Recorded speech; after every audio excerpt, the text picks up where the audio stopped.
Hello, everyone. This is Jay Takashi, guys. We're here to bring you an all-in-out game. Like I said, a game series discussion called Kingdom Hearts, and one of the greatest of all time games. At least game series. My bad, game series of all time, and very controversial in some regards. But like I said, we're going to be on here for quite a while to talk about a few about this particular game, this particular game series, all its glory, all its frustration, and a little, like I said, a little bit in between of creative ideas that made it what it is, and also what our experiences were playing this game. Now, you know how we do over here, guys. Before we get started, we're going to go into the intro, and you know, after that, we'll get started, and then we're gonna, like I said, we're gonna talk about Kingdom Hearts, literally. So, already know how to do. I'm gonna count back. I'm gonna count from 5 to 1 in Japanese, and then we are going to get into the intro, and then we're going to get started after that. And go, yon, san, ni, ichi, zero. Let's go.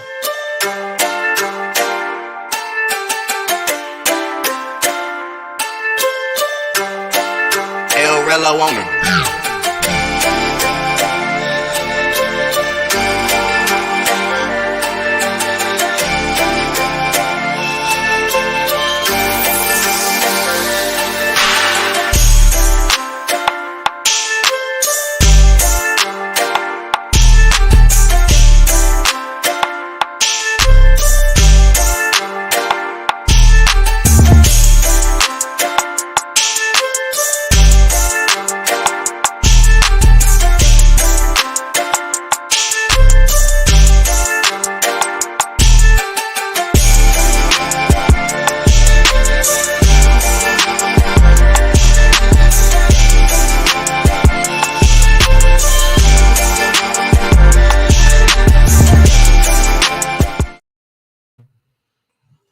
All right. All right, guys. Like I said, we're here to discuss Kingdom Hearts. And trust me, and this is going to be one hell of a discussion. A lot of things to cover, but also giving us our stressful but happy experience with this franchise, and all its glory.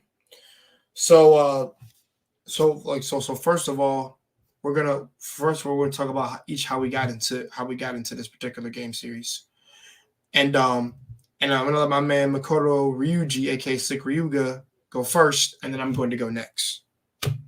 So Slick Ryuga, would you care to share your I experience? think you dropped your mic thingy. Oh, Hello? there you go. No, I got it. It worked. You Okay. went quiet for like a minute. Oh, okay. I got you. Yeah, and guys, like I said, we're streaming through different platforms right now. So we're doing StreamYard, but also Discord at the same time. So take that as you will. That's it. So this is all new for the first time and everything. But hold on. So Mr. Slick Ryuga, would you care to go first? Wait for Kingdom Hearts. Yes, you just share your how you got into it, and what was your experience?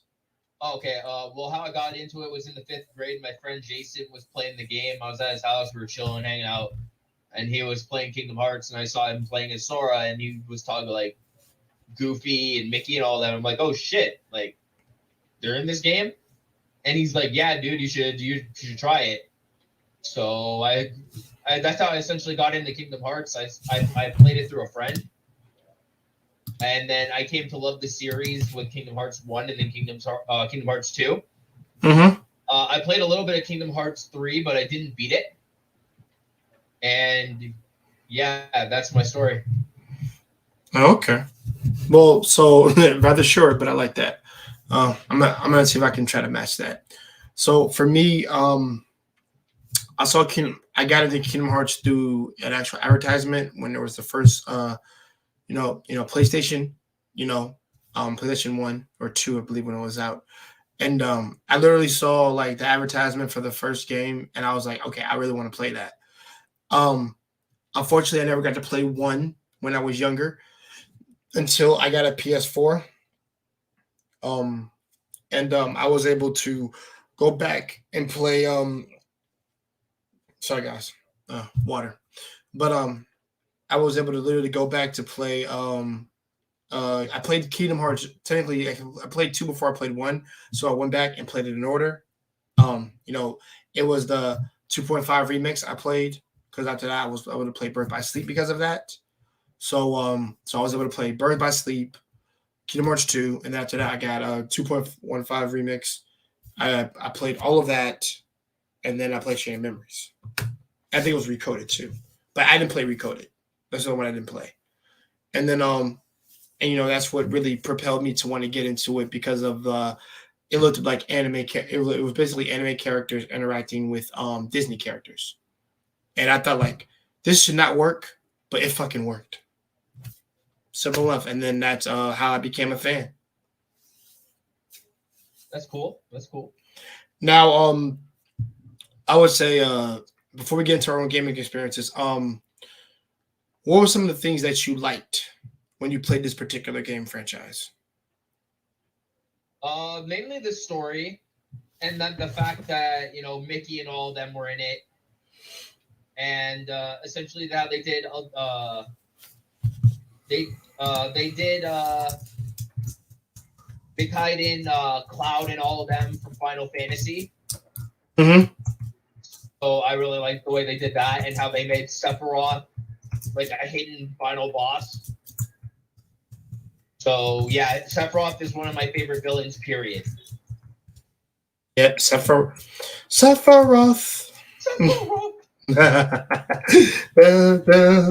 I love his theme, bro. It's so freaking opera. It's so opera dramatic, man. But it is. Yeah, and then the fact that they added Sora, Sephiroth, and Cloud into Super Smash Brothers. Yep. That's that. Like I said, that actually shows you how popular the series is. If they added Sora to it, like his popularity and love, trust me, it's really there. One of the things I like I said, I think one of the things I like is like I said, you added all the Disney characters and got like I said, we're talking from 1 to 2 to 3 to from 1, 2, and 3. And also you could throw like I said, we're throwing in the other ones in there, but also we're gonna talk about each one separately, is what it would be. Like ask each other, did we play each different one for like Chain of Memories, the first Kingdom Hearts, 2, Bird by Sleep, and then after that it's freaking pretty much that because this is like kind of like extra. I didn't play any of the side. I didn't play any of the side story. The side story games. I only played Kingdom Hearts 1, 2, 1, 2, and 3. 2.5, and then 3. Okay, that's fair. No, not fair. No, I get you. So you know about Roxas though, right? Yeah. And Terra and Aqua and stuff. And that Aqua turned evil for some stupid reason. There's a reason for that.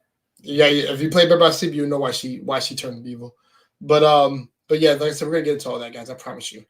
And it is like I said, I'm gonna have a little sense of structure, but overall, it's gonna be an overall discussion and talks of different like aspects of the game, and then overall the story because we're gonna get into the story. That's gonna be like a pretty mouthful of a conversation when it comes to the story.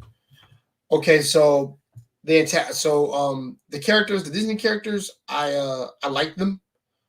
Goofy, Donald, and Mickey. Of course, everybody loves Mickey.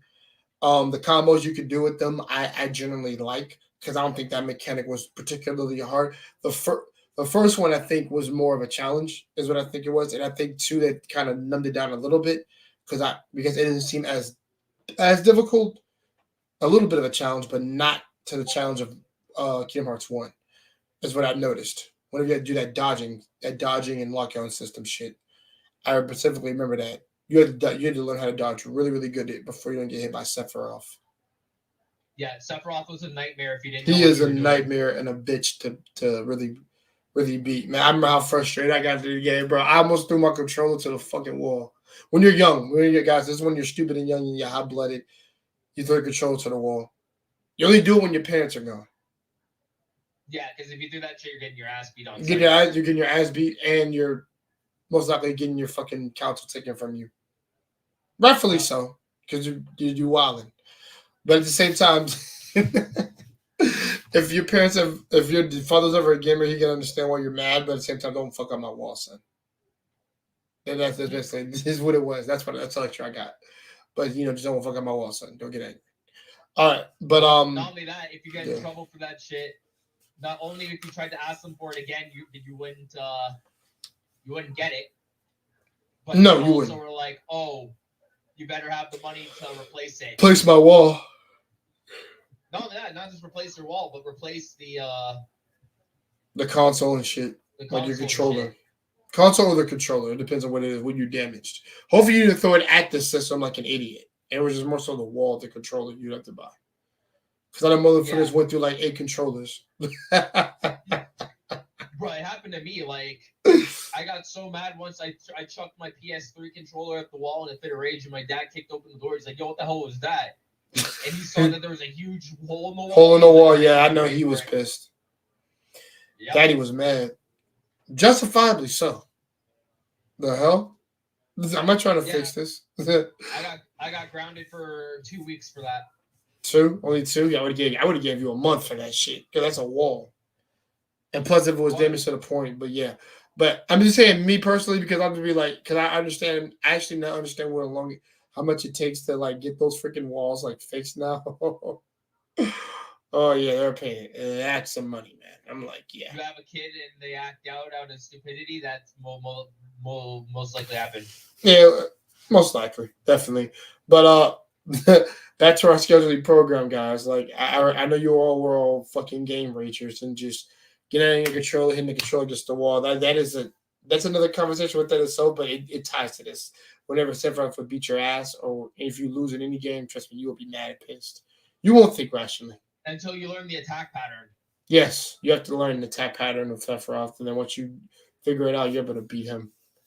Still pain in the ass, but you can do it. And when I finally beat him, bro, I remember I jumped. I slept so good that night after I jumped, hollered, was banging on the floor like, yes, I beat him. I was a kid. I swear to you, I was a kid just doing that shit. When I played the first one, I was like, yeah, that shit. I was like a fucking little ass kid. I was like, shit, this shit is. I was like I finally beat this dude. I feel so good. Finally, he's done. And with that, I watched the ending, the credits, and it's like Sora goes to sleep, disappears, and and then after that, we get introduced to a new character called Roxas, which is like my favorite character. Him, Sora, and Riku and Aqua are my favorite characters. But I became infatuated with Roxas' story because 365 days. That game took me forever to finally play that, and following the story of this time with the organization 13, and him meeting Axel and Shion. Like, yeah, that is like one of the best pairing of friends that I've ever seen in a freaking game series that I fuck with, besides Riku, Kairi, and Sora. But like I said, things leading into that game, it was fun to play. It was fun to play as Roxas. It was fun to go, like I said, it was fun to go against Axel. It was fun to do all these different things, but also journey through Roxas' story before you get to Kingdom Hearts 2. And because like I said, there's Chain of Memories after, then there's 365 days, and then there's Kingdom Hearts 2, and then after that you have, well, and technically it should have been Birth by Sleep should be the first one. Then it should be Kingdom Hearts. Then it should be Chain of Memories 365 days. Then Kingdom Hearts 2.5 aka 2. And then after that we go right into 3. Simple enough. Now Slick Ryuga. Would you say actually out of your 3, since you've only played 1 through 3, which one was your favorite? I would have to say Kingdom Hearts 2. I'm a 2 stan. I'm a 2 stan. Yeah, Kingdom Hearts, the original, it was good, but the graphics weren't that great. Weren't great when they first came out, and then Kingdom Hearts 2, when that came out, the story was insane. So I played that. It was fun. Kingdom Hearts 3, out of 10, I would say it was a 4. Because not only was the way they ended it kind of stupid, but it in a way it did, end the story. So that's the only reason why I liked it. But all in all, Kingdom Hearts 3 could have been better. You know what I mean? Yeah. Like, it could have been way better.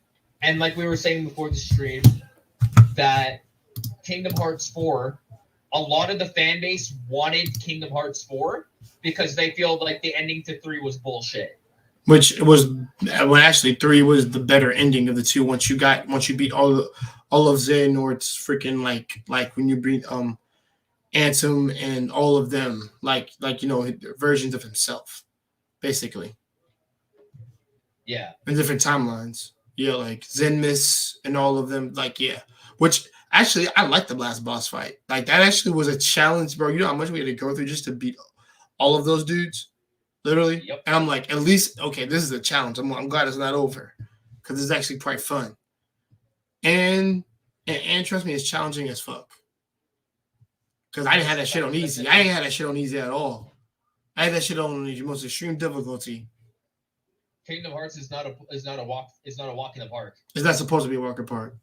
And also that's why it's a matter of what items you get and also how you pretty much utilize them, each one. Because for me, I won't lie, man, my favorite ability was calling the Faraga, which AK was Simba, the Firelight. I was like, bro, I used him to beat a lot of bosses in 3. And I loved using him a lot. Like my favorite weapon was the nanotech sword from freaking from Big Hero 6, and using freaking of course Pirates of the Caribbean, summoning the freaking I say spaceship, but summoning the Sea Dragon boat. Dope. Yeah. Love doing that. But it was great overall. Oh no, I loved using honestly I loved using Frozen shit. I love using Elsa shit. Elsa shit was nice with the ice shit. If you get a hit off, you're able to do more damage. But the ultimately Big Hero 6 and the Fire Sun, aka Simba, was like the best shit ever, bro. I swear I love that shit. Love it. The fact that they pulled in a bunch of Disney characters into the game is what really made it even better than what it actually was. Exactly. And it's just like, I don't know, like I was like, how do you beat that or make that work? There's no fucking way unless you just got together with the Walt Disney the creators and they just did this, which they, like I said, they did. What can work, but also I will say this: I do love 2 so much, but I do love 3, and the reason why I do love 3 is because the revelations of certain characters come to light, and also we get the story of how this really all started through their master's name, through Aqua, Terra, and Venice's master, and Xehanort, who were best friends to this day. Like, I actually like that ending, and but what they represented. But guys, I don't want to. We're kind of jumping all over the place, but like I said, 1 didn't have the best graphics, but it was good to play. 2, and guys, we will get into music like later, but we're gonna get into this because I think the music is like the best thing to talk about at the end. Because you know me, I'm a music connoisseur. I'm a stand for this shit, and I love it. But because like I said, it's a lot to talk about with the musics. Okay. So Ryuga, what items did you like? Or I guess what summons and what abilities did you like using the most when it came to using Sora? And no, in 2 and 3. So you can go to 2 and 3 since you already went over 1. We go to 2 and 3 now. Shit. I mean, I haven't played Kingdom Hearts 2 in a hot minute. It's been at least 15 years since I last played 2. So you have so for 2 you have Hercules. You have Hercules' abilities. You have, I said abilities, but I meant his sword. Then you have the Little Mermaid shit. Okay, I'm laughing. I said Hercules. You have Aladdin shit, and then also that you have another stuff. I'm forgetting other stuff. Beauty and the Beast, and you have their weapons, and then also that's mainly what the second one. But I most likely liked entering those worlds through just playing experience. Like I said, that Aladdin shit I fucked with. The Yeah. the Hercules shit. I love Hercules shit because you can fight Hades multiple times over. And and definitely in two. Even though Hades is not really a villain. He's not really a villain in real life, no. And by agreed mythology, he's not. He's actually a businessman. True. Misrepresented. But no. For me, it was a matter of, like I said, I guess you can go with 3. Since you don't know 2, do you want to go to 3 and talk about the weapons you had there? 3. Yeah, because it's the latest. Remember. Okay, so I can run them down to you. I'll run them down to you. I hope you jog your memory. So like I said, so you have Hercules, you have Aladdin's, you have Jack Sparrow stuff from Pirates of the Caribbean, which is dope. You have Big Hero 6, you have Tangled, and you have Frozen. And I think you're a Monsters Inc. I probably went with Hercules, not gonna lie. Yeah, okay. Yeah, he has some pretty good shit. But I'm not gonna lie. Like I said, I really love when you summon I love when you summon the train normally when you first go to beat the I would say the rock monster titan, which was dope. That was teased in the trailer, but but that sequence is not nearly as good as it is in the game. That shit is so fun. Just to summon the train, I'm like, okay, this is so dope. And I really, like I said, I really love using getting all special attacks to like do damage to the organization 13 members whenever you're fighting them.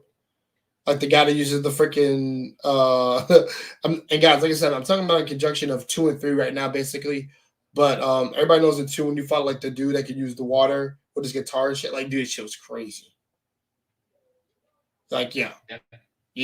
Like, yeah. They were hard to beat, and I did like that. They were challenging, and you really had to that's why I say you get frustrated if you don't win these damn battles.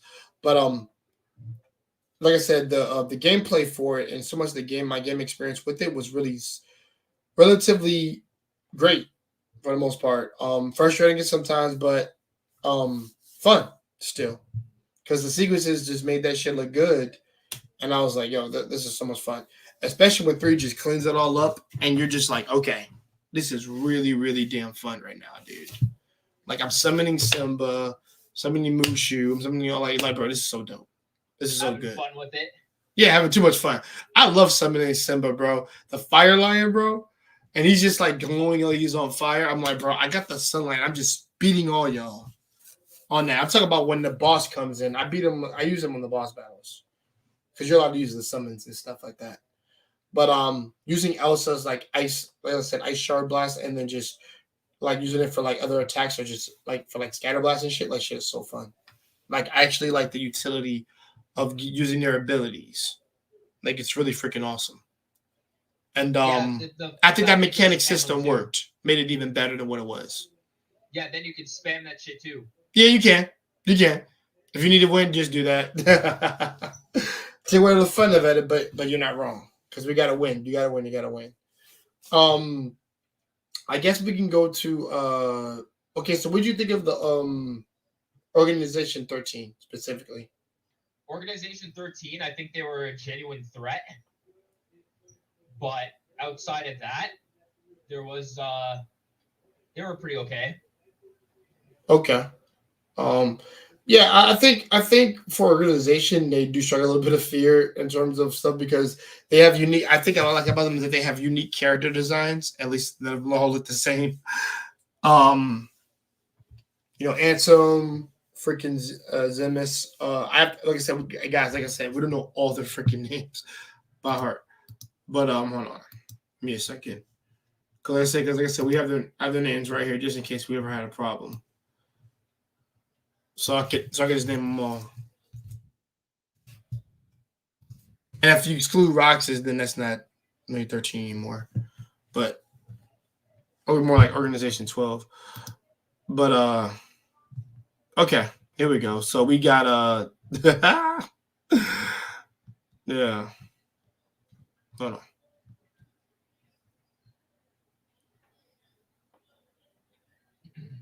All right, so we have Zemis, which is a leader, controls, that's that attribute nothingness and weapons called. Yes, he has ethereal blades. I remember him. Yeah, he was pain in the ass to beat. Fun. And we have Zigbar. I remember Zigbar. Okay, I know one of them. Zigbar. He's the free shooter, and he controls snipers. He uses the attribute of space and arrow guns called sharpshooters. Nobody have brag. So yeah, you got that. You have Zaladin, the Whirlwind Lancer, and controls dragoons. Uses the attribute of wind, and 6 lancers called Lindworm. Yep. And like I said, the organization 13, they're nobodies, literally. And technically, he was a nobody of Dylan. Yeah. So we have Vexen, the Chili. Yeah. We have Vexen, who uses the attributes of ice and shield. Yep. And yeah, she was yep. Yeah, she was from no, she's the one. Yeah, she's the one that was from oh, sorry about that, y'all. She's the one that's I think she was in the Frozen world. Trying to course also to given the darkness and things like that. And like I said, guys, I promise you we will get into that talk when it comes to the light versus darkness thing. Because that's a big discussion we're gonna have. And Leoxis, guys, bear with me. We got a couple more to go through. He uses the attribute of Earth. Yeah, that's the guy that would always smash. I believe that's the guy that smash shit. He's the one that would jump and just hit the ground, pounce on you and shit. If I'm not mistaken. Because he's the one I know to use Earth. And then you have Zexion. He uses illusions. You have Sykes, the controls assassin. Uses the attribute of fire. Axel. No. Yeah. No, I'm sorry. That's Axel. I'm sorry, y'all. Sykes controls berserkers. He's the attribute immune to clairvoyance. And you have my man Axel. He controls assassins, uses the attribute of fire and twin chakrams. So yeah, I did like Axel. Axel's character design was pretty dope. Shout out to Roxas for having a cool friend. A real badass friend. So like I said, you have Dimix. Controls, like I said, dancers. He's the attribute of water. That's the motherfucker with the guitar. With water. Yeah. That motherfucker gave me problems. So many problems. Yeah, because he didn't fuck around. No, he didn't. He wouldn't give you time. Him and Zigbar don't, not Zigbar. Him and Loxus don't freaking like play the fuck around. They get to it. You gotta dodge. You gotta whip out. You gotta whip all the way around until you finally murk their ass. Then you know how to beat them. Like I said, we'll go over too many other ones, but so you have I'm gonna speed it. We have Luxord, who controls gamblers, and use the attribute of time. You have Morluxia that controls reapers. Use the attribute of flower and a scythe. Yeah, I remember. Yeah, I remember that one. And Larxene controls ninjas. Uses the attribute of lightning. That motherfucker gave me problems. And of course, we have my man Roxas, the key of destiny, bro. Controls, like I said, use the attribute of light. Hikari. And even though he's supposed to be one of the warriors of light, but he's dark as shit. Yeah, he really is. Which is really a contradiction in terms. And has wielded at least 3 distinct keyblades. Initially wields the Kingdom Key, later dual wielding Oathbreaker and Oblivion. He is the nobody of Sora, which we all know and love. And let's not forget Xion. She's a nobody of freaking Kyrie. It was very freaking obvious. They all look alike. She uses the attribute of light and the Kingdom Key. Presented as the 14th member, though not considered part of the organization. And a perfect female replica of Sora. Created from his memories of Kyrie. Got you. And each of the titles corresponds to whichever element the particular member controls. a particular trait, or the weapon, or the type of weapon they have. And yeah, like I said, all of them are most likely unique in their own ways. And like I said, they find different ways to challenge you whenever you have a boss battle with them. And that shit is taxing on you sometimes. Depending on what level you at or what level you set it to. I never had it on easy, so that shit was always difficult to win. Yeah, and now you heard about what's going on with that, right? Yeah, I did. That Kingdom Hearts 4, a lot of these wokey people and shit are telling the creators of the game, essentially, of Square Enix, they're telling them, yo, there's got to be a difficulty that's lower than easy. Why lower than easy? What the hell? So that way people who don't know how to play the game or have never played the game before have an easier time getting into it. Just like how they were complaining about how Metroid Dread, sorry to get off topic real quick. No, you're good. Go ahead. Metroid Dread was still hard on the easiest difficulty. So they wanted an even lower difficulty to make the game even easier. Huh. I'll be damned. Yeah, Order 13 as a whole, they were a threat, and I enjoyed each one of their camaraderies that they would have with each other. Or Zigbar just talking smack to quote unquote Sykes and stuff like that. Like the interaction like that. And they were fun.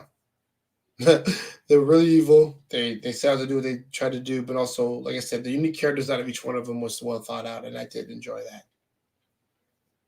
I'm glad the organization was taken down finally. That's great. And the purpose and the story of what they were setting out for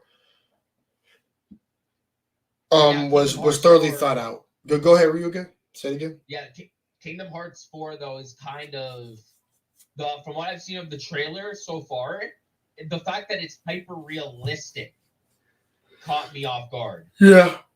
And then it's the fact that now they actually proved in the trailer that one of the worlds we're going to is Endor from Star Wars. Yeah, I heard that too. It was just kind of wild. It was kind of freaking wild. Wait a minute. So we're going into Star Wars territory now? We're finally dragging Star Wars into this shit? Yeah, I'm not going to understand that. I'm not going to understand that. So I'm just like, okay, so we're going all over the place with this game, apparently. Apparently. And then not only that, Aqua's making a return. She is. And she's a whole other thing. She's a whole other mess to deal with. But who is? Aqua. Well, yeah. Okay, so all right. I guess we could talk about that, guys. So Aqua, she is my favorite female in the entire series, and also one of the most thought up design female characters I've ever seen. So I just want to give the creators a round of applause for creating Aqua. I really love that you made her, and her character, what she stood for. Now, Anti-Aqua, now I do want to explain this to Ryuga because he doesn't know where she came from. Like, how does it make sense? So, if you play by birth, by sleep, and you actually knows what happens to the three of them, her, Terra, and Ventus, and also what happens to her brainly, she gets trapped in the world of darkness. And eventually, for a side mission, more often if you get to it, with Riku and Mickey, when you play 3, she's literally in that pit, and it actually darkness took hold of her. So she got corrupted. Yeah, it took hold of her. Literally got corrupted. And the thing is, I did fuck with the design, but it did make me sad. I was like, oh, not her of all people. The one person who was like, if someone was a Jedi, it would definitely be Aqua. There's no way he should take her over, or the dark side should ever take her over. AKA Sith. Yeah, she became a Sith. She technically became a Sith. No, I'm gonna say a Sith Lord, but like at least a Sith though in general. But and the gameplay for that specifically, whenever they're like, you're battling her and things like that, like it's really awesome if you're Riku. Because by the way, I fuck with Riku's Kingdom Hearts 3 design. He looks so badass and dope. He looks like a fucking anime character all through. Let's see what else we want to talk about. Hello, brother Bolo. How are you doing, sir? We're actually talking about something philosophical tonight, which is really Kingdom Hearts. And like I said, we're gonna get into the story aspect of it now. Um, well, hold on. So, Ryuga, who's your favorite character? Before we get into that, Favorite character would have to be the main man himself, Sora. sir, got you. So, okay, honestly, favorite character for me is really Roxas, and right next to him is Sora because I love Roxas' story, and of what he left behind, and also when you had to go back to into being Sora. Um, like I said, really his surprise return was something that almost brought tears to my eyes. Like it was actually heartwarming when he finally came in to help Shion and Axel to protect them. I was like, bro, this is gonna be dope. Because like literally within the scene you have like these characters standing up to Zenmis, Xehanort, and all of them. And then he comes to freak out, and I was just like, "Yo, my boy, Roxas is back, bro. Yo." And I actually, you know what got me hyped? I actually thought we are gonna get like a sword, like all these dudes were gonna gang up on these guys, just trying to like fight them. But like a fucking Sora Roxas combination would be badass. That would be so badass. Because I really thought Roxas was gonna fight Zenmis, dead ass. Just because, like, bro, you try to hurt Shion and my man's Axel, you out of your mind. I'm shutting this shit down.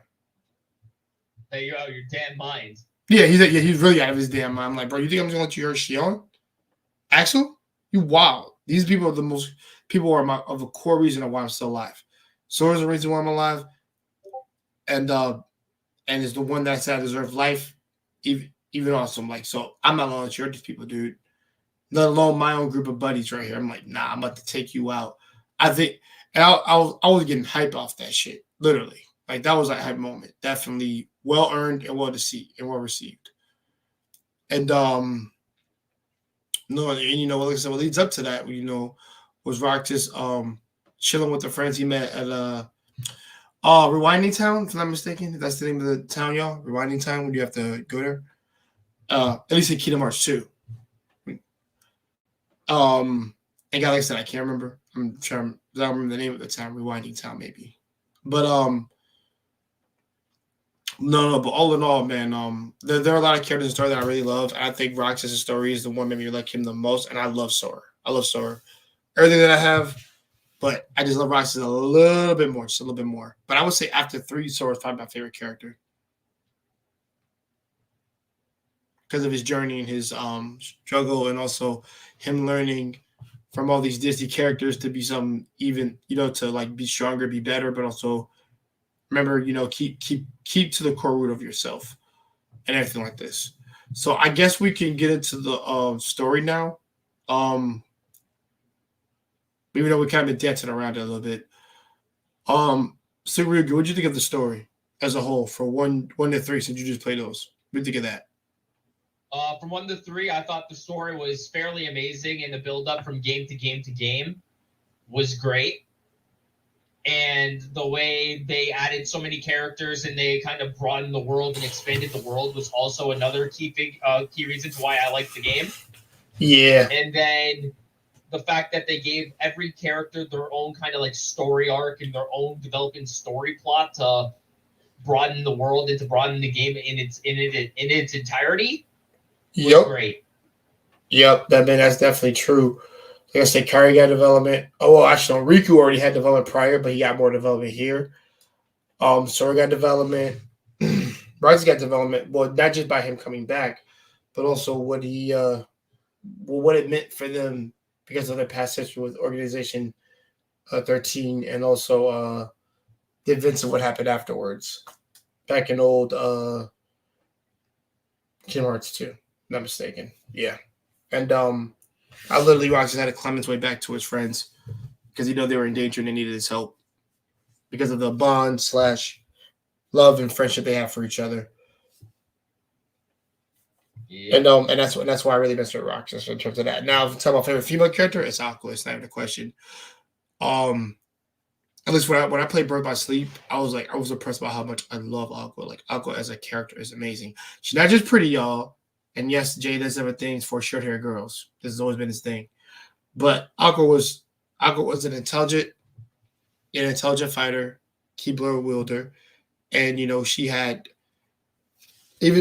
doubts about some things, but the one thing she never doubted was the trust and loyalty of her friends, which was Terra and Ventus. Until she turned evil. Trust me, he's never gonna let this go. But not wrong, but even then, I'm like, she was unjustly put there at that place, and that was bound to happen at some point. Because I think it doesn't matter how strong you are, if you don't let it. I think Sora might be eccentric because I don't think he'll ever let him corrupt him, at least now at the very end. And he's like 5 for 5 at this point. Sora's like 5 for 5 character, and yeah, man. Like I said, the journey with these characters is pretty grueling. It's one of the greatest. Period. Yeah, it definitely is. Definitely one of the greatest periods of time. Whenever you had the system and you played this, trust me, you are so invested in all this stuff. Ryuga. Now. Did I say what you think of the story? I don't. Yeah. Oh, okay. I got you. Making sure, because guys, like I said, I'm answering questions too, but also I'm actually answering questions within myself that I placed. So I think the story is very well written. There's some convolutedity in there, of course. They're very convoluted with the extra games to make it because, like I said, the other games complicated and try to make what the game is now today. No, make what the story is today, not the game. It's more of the story. And throughout the course of 2, and by the way, guys, we're gonna get into music really, really soon. I promise you, we're gonna get to it real soon. I'm just gonna finish this up a little bit first, and then we're gonna go get right to the music playing. A lot of things had to go right in order for this game series to be great, but I think one of the things that really made it work specifically is the fact that you had the Disney characters literally interact with Sora a lot, and that was really fun. You're reigniting my love for these Disney characters by putting them in this game and having them interacting with an anime character, literally no less. And he's awesome. Just freaking awesome. Anything else you want to touch on? No, go ahead. The game itself, beautiful. One of the best music pieces in gaming. Period. Oh, okay. One of the greatest soundtracks and greatest OSTs I've ever heard. Oh yeah, okay, guys. So I guess we'll get to music now. So I can't hold it off for my song. I need to get to it. Okay, so all right. So Kingdom Hearts 1, we have Simple and Clean. With Kingdom Hearts 2, we have And You and I love that. I'm sorry, I love that. You have Passion, aka My Sanctuary for 2. And for 3, let me face my fears. I love that. And all of these songs are like 10 out of 10 for me, but oh man, this is so hard to pick one over the other because I really don't want to. Because I realized how good Simple Clean is, because I was like, yo, Simple Clean is really, really damn good. But My Sanctuary, it's like I need y'all to play that at my funeral. That's what I feel like I should do. You should listen to that at my funeral. Whenever you're thinking about me, just think of My Sanctuary. My Sanctuary. When you wish upon a star. Yeah. Yeah. And I'm gonna be real. I'm gonna be real here, guys. Like, I'll be honest. Like, the shout out to one of the best, and she is like the nexus for me. One of the best Japanese American singers who can speak English, who can literally sing both Japanese and English. Utada Hikaru. She just freaking clap it up for Utada Hikaru, y'all. That Nami Tamaki? Yeah, no. Nami Tamaki's good too, definitely. And I think yeah, I know. No. She's one of my favorites, but I'm talking about mostly for the game series too. But yeah, Nami Tamaki, she's good too. TM Revolution also did some stuff. No. Hey, listen, not that kind of stream, brother. But I know them. I know you're talking about. Shout out to them. But I'm talking about like the nexus for like getting people into like this type of music. Like I think Utada did all that basically through us, through playing the games, and we hear her singing. I'm like, yo, this is so awesome. Simple and clean is the way. Like it's so awesome. But if you're asking me, but I think if you're asking me, which is my favorite, it's like a tie between freaking My Sanctuary and Face My Fears, like dead ass, bro. Like it's it's so hard to really not convict to get a reading on which one is better. Like it's I dead ass promise you, man. It's so hard to pick one over the other because I really want to say My Sanctuary, but at the same time, Face My Fears is so good from a freaking. It's a for what it stands for and what the lyrics stand for and just how it sounds. Like it gets you hyped. Not only that, it hits your soul. Yep. The game, like that's a part of a good OST. Game OST is when it gets you emotional, where it gets you hyped, and it also gets you invested to keep playing the game. Mm-hmm. And a lot of the times, I think a song can make or could break or miss. Yeah, it can break or miss if depending on like how it's done and or how it's played throughout the game. Because like I said, bro, we don't just have My Sanctuary, we have the after battle of My Sanctuary. Yes, so that rendition of that freaking song is so freaking amazing. Not to mention the orchestra version. Whenever you play Kingdom Hearts 2, y'all don't click any buttons. Just let them play it. Play the whole orchestra version. It's so freaking awesome, and it does make you feel some type of way when you stay with these characters for so long. When you become invested, one of y'all might shed a tear. I didn't shed a tear, but I did feel somewhere. I was like, wow, this is really sad, man. Like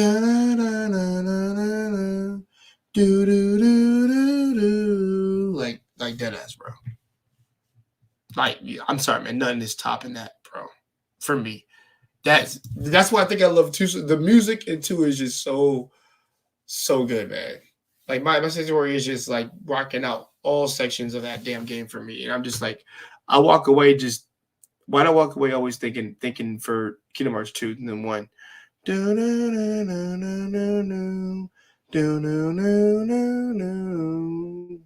Like, bro, so, like that tone, that manner of way of like music just sinking into your soul, like you're becoming one with it.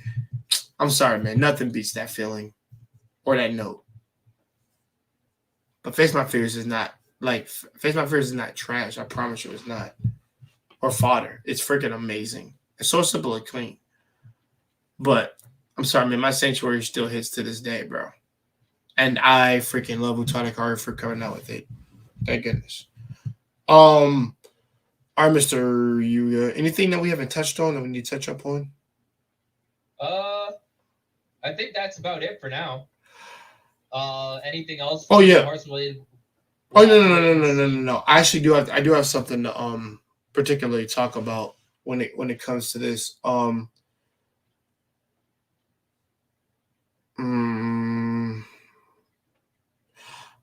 I said, did you particularly like how the story closed up? Yeah. Okay. Yeah. And the thing is, and guys, Ryuga agrees with me. Where like we shouldn't have a 4, even though I did a reaction to 4 and I thought it was nice. We shouldn't have a 4. I think the story should have ended with 3, where it should have ended, not ending on some cliffhanger where like these quote unquote rogue keyblade warriors came out of nowhere, and talking about another plan that was set in motion. I'm like, no, don't do that. But I think it would have been a perfect ending had they did stick with quote unquote if they stick with the original story, the actual Sora and all that, like him ending his life and everything and going to look for Kyrie. Like I think that is the bittersweet ending we got, which is what I was expecting. Sora grew up. Sora was powerful. Sora was wise.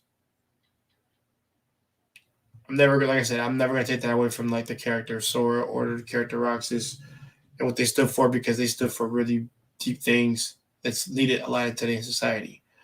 And Kingdom Hearts, I'll say this: Kingdom Hearts is literally a love letter to gamers everywhere, or game designers everywhere. In this case, I'm gonna say game designers too. That's what I'll do, because the creativity of this game should never have worked. It should have been some silly thing that you came up with and never saw fruition, but it did. it actually it actually saw fruition, my man. Like it was amazing. Like I said, the story was good, characters were great. The music is on fire. The OST is really really good. The items you get throughout the journey are freaking fantastic. If you know how to utilize it correctly, it's even better. Like, I don't know what more I can say, man. I'm thinking, and like I said, I've said it before, and I say again, Kingdom Hearts is like literally my favorite game. If I had to pick one, it's like one, and then number two is Overwatch after that. But there's other ones that I like, but I'm gonna be real about that. I think Kingdom Hearts is freaking fantastic. What it does with its characters, the emotions, the feels that you feel for these characters, for Axel, for Roxas, for Xion, for Sora, for Kairi, for Riku, to literally Aqua losing Terra and Ventus. All of them, yep. Yeah, I can't say anymore. I think I don't know if we covered too much of everything, but if you were to rank 1, 2, and 3, how would you rank them in your experience, sir? Sorry.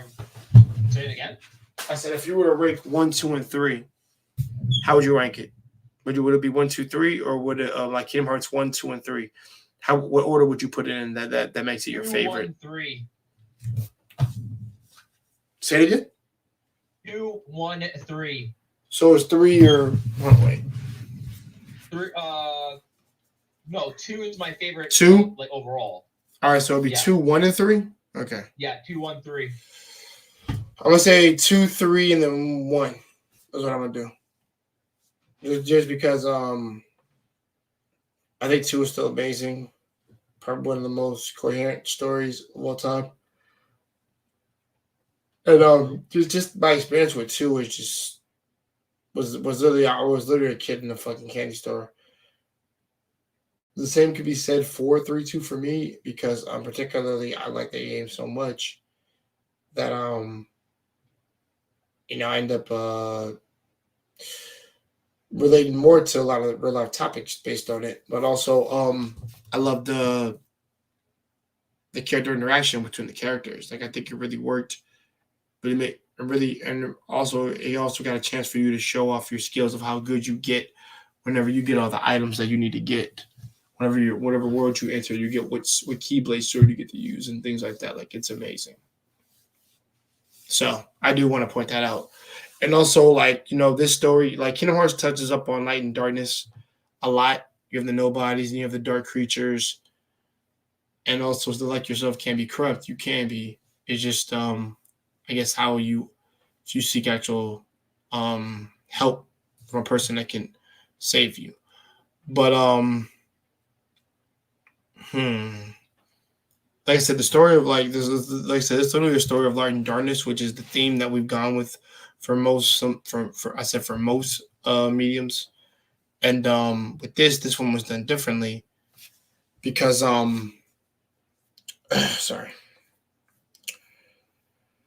This one was different because we literally had characters literally going through certain struggles that most people can relate to. And it's only through those struggles do they become a better, fuller person and end up facing their fears. Okay, that's what 3 leads up to.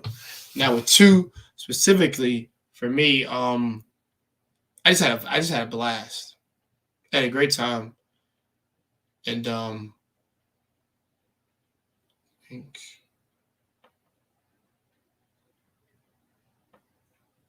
yeah. And I'm sorry, guys. I had a moment of silence because I was kind of like thinking about quote unquote what's his name, not Sephiroth, but I was literally thinking of Xehanort's buddy, the one that turned, the one that they used to play chess with when he was younger. Finally, we got that story of how this all started.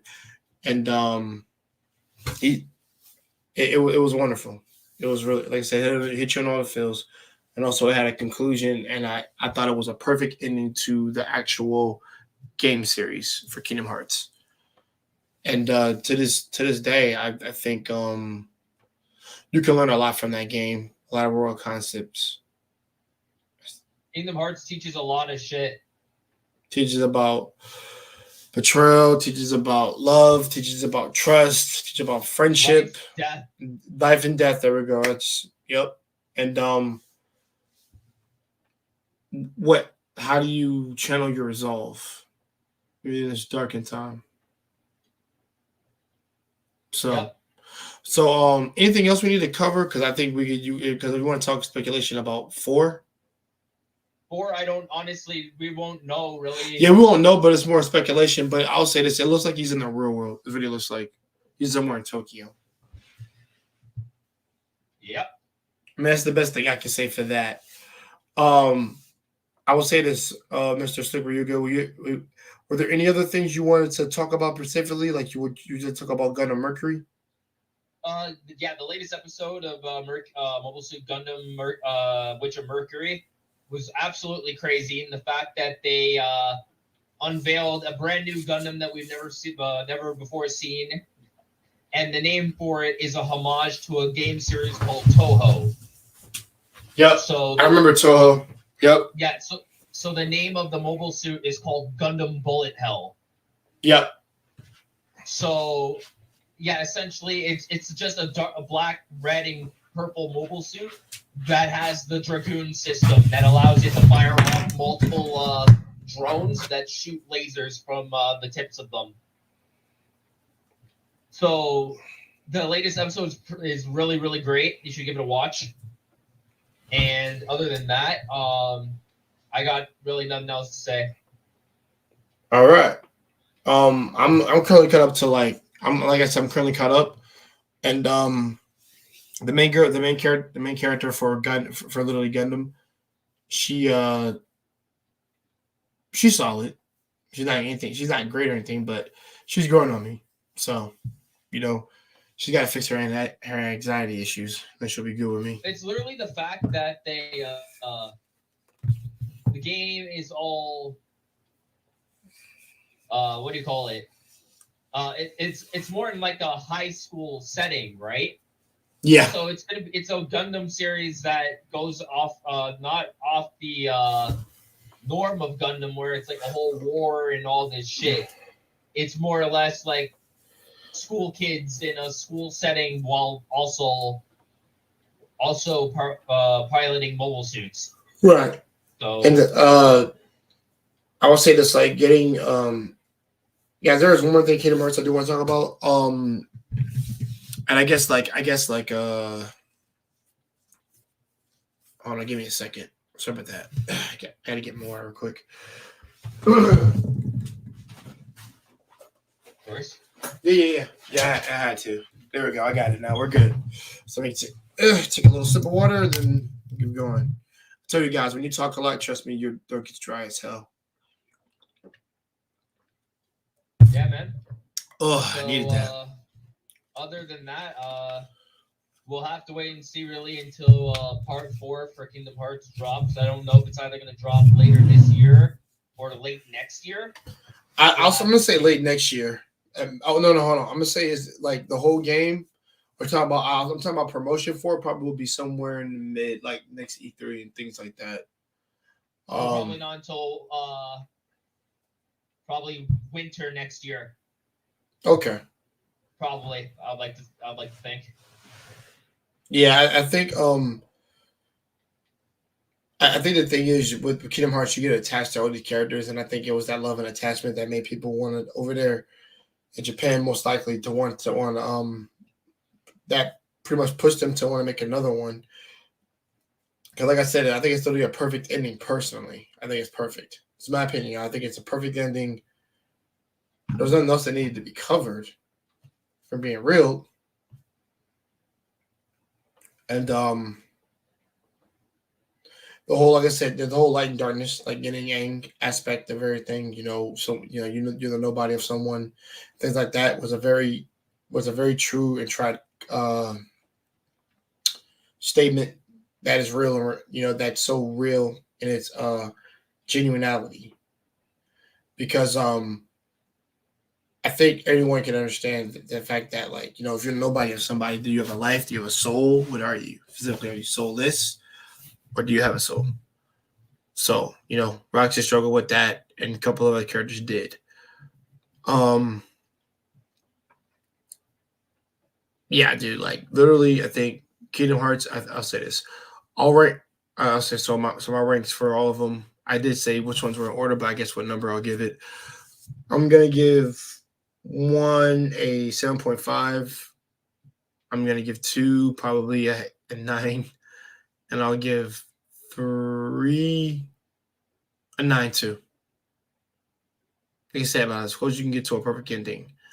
And those and there is also, sorry, I'll let you go in a second, Ryuga. And the reason why I will say that is because there was a lot of things in each one that I really did like that touched up on a theme that was quite adult-like. And also how they handled the character specifically for that particular series was what it really says it all. Go ahead, Ryuga. Yeah, so 1, I would give a 7. 2, I would give a 9.5. And then 3, I would give an 8. All right, there we go. Okay. Then, I mean, that's fair. That's really fair. Guys, I expect this to go to a little bit longer, but I'm thinking that like I said, I think we covered a majority of things. Let us know in the comments below. Do you, like I said, which Kingdom Hearts series is your favorite game to play? Is it 1, 2, or 3? And don't be afraid. Like I said, I'll put the link in chat if you guys want to come on in. But to talk about your Kingdom Hearts experience. And like I said, and after that we'll get, like I said, we give 10 minutes and then we'll just rock on by ourselves. But Mr. Slick Ryuga, would you this might be a perfect time to promote your channel. Yeah, for those who don't know, I'm on twitter.com. My Twitter is MakotoVT_VT. I rebranded, so I no longer go by Slick Ryuga due to circumstances that have happened in my past. I was with a group of people that I no longer associate with, so I decided to rebrand. And you can follow me there on twitter.com/Makoto_VT. And my Twitch channel right now is still Slick Ryuga for about another week until I can change it due to Twitch's rules. So I'll be changing my name in a week to Makoto_VT at the same time. So you can find me on Twitter right now at twitter.com/Slick Ryuga. So yeah. I would say, like I said, I think that's with any game that you play, I don't want to say going with low expectations. I want to say try your best to have fun, because that's what the Kingdom Hearts series is. It's a lot of fun, a lot of story, a lot of characters for you to play with or be in this case, and like I said, it was fun. It was a fun ass ride to be with this game series, and I never thought it would be as popular as it is, and I'd love it this much, and I would connect to it on an emotional level, and on a mental level more often than not.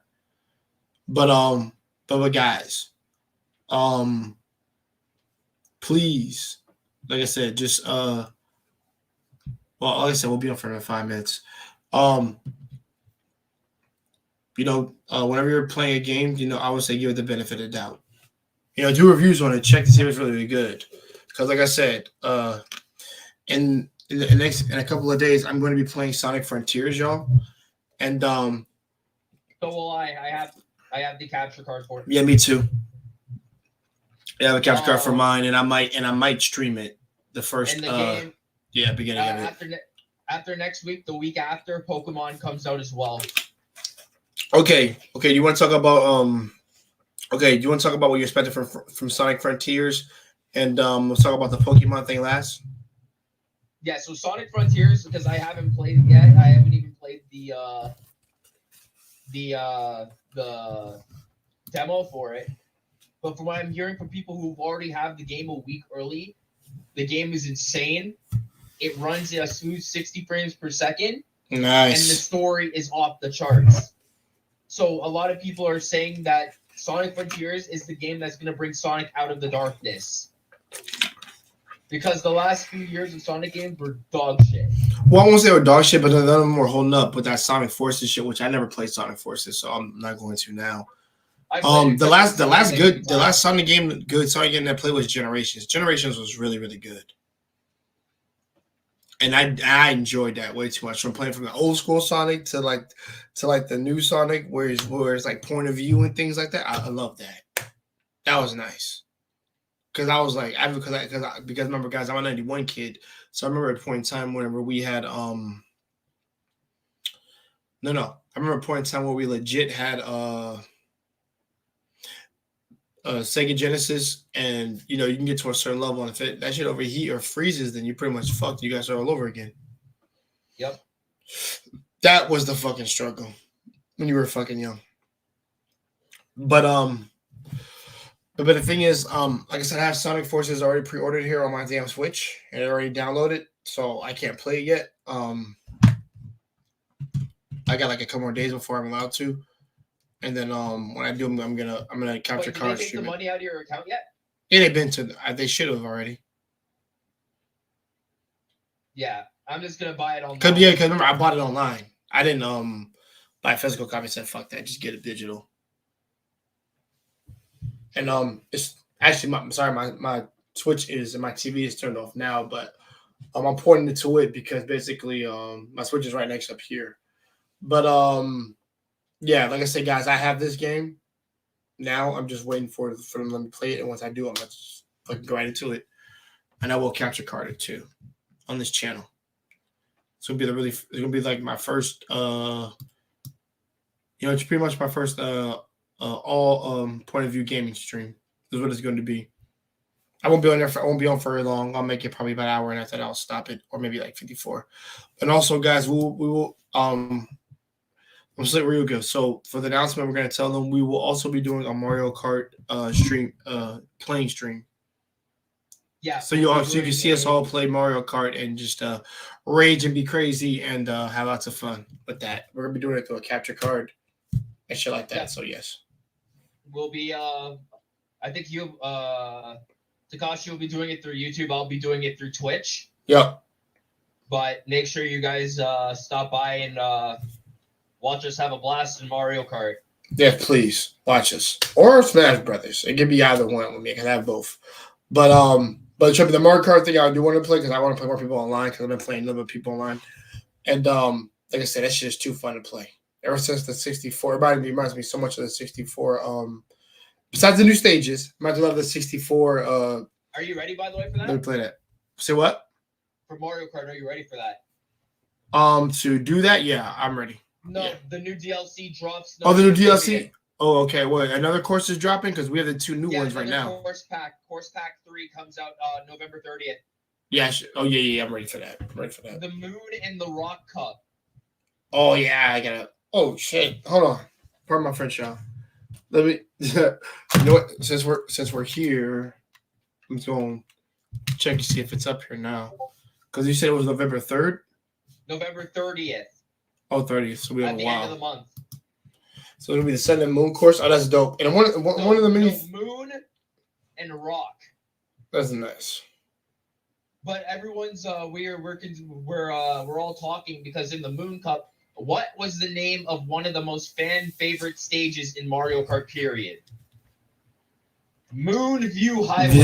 Yeah, Moon. Yeah, that's what it was. From the old 64? No, from Wii.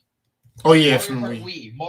Moon View Highway was a fan favorite track, and they never brought it back. So if the cup is called Moon, you would think you would have Moon View Highway in it.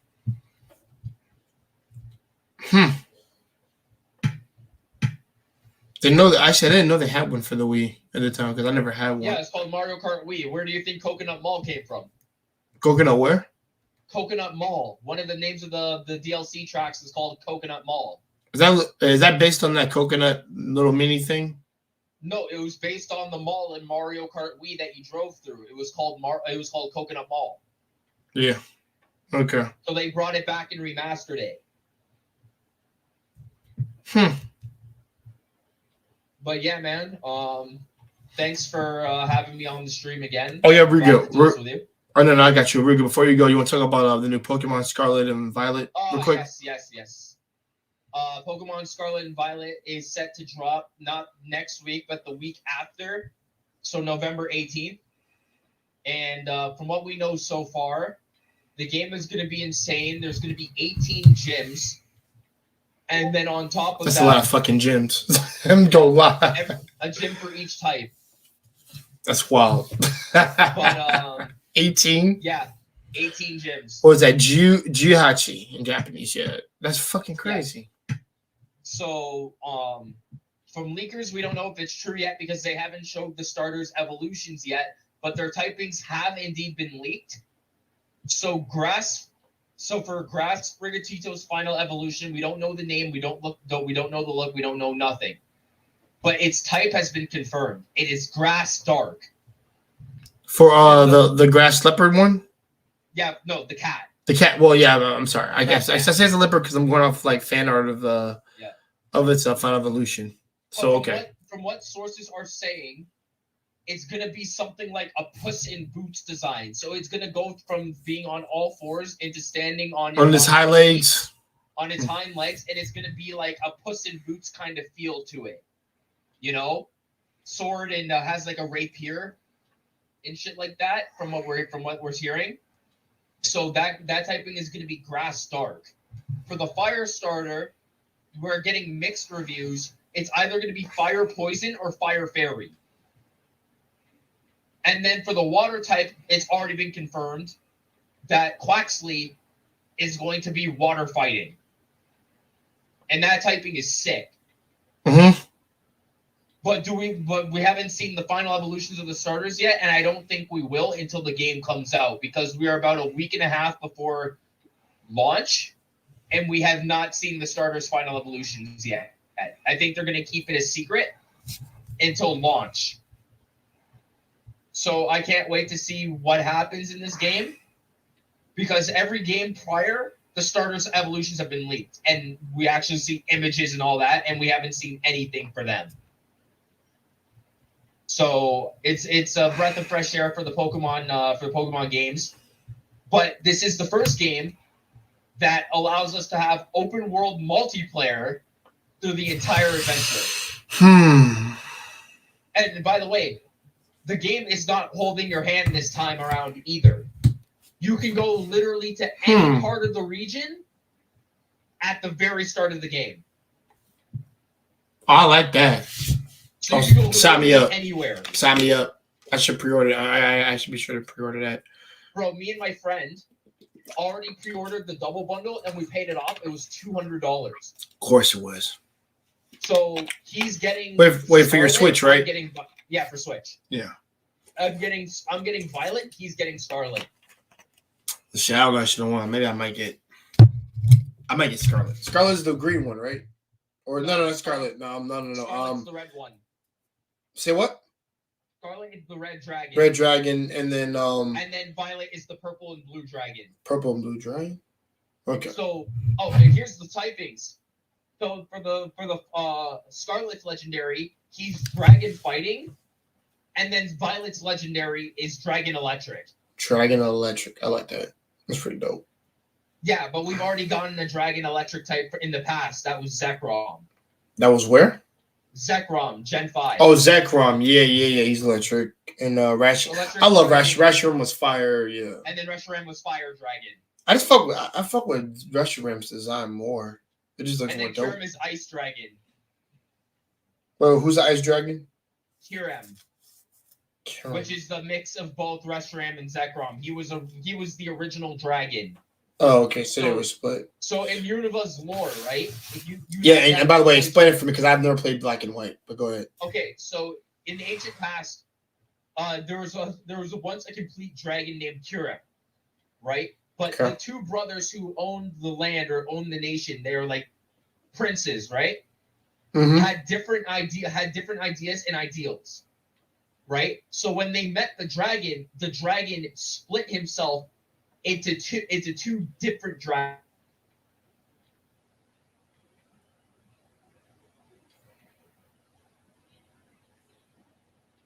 Ryuga, I can't hear you anymore. You went off. Ryuga? Their dragons to burn the entire nation to the ground. Yeah, Ryuga, you went off for a second. Oh. Yeah. Yeah, I'm saying you went off for a second. Now I missed a good portion of what you said because you went silent for a bit and then came back just now. Okay. Can you hear me now? Yeah, you sound fine.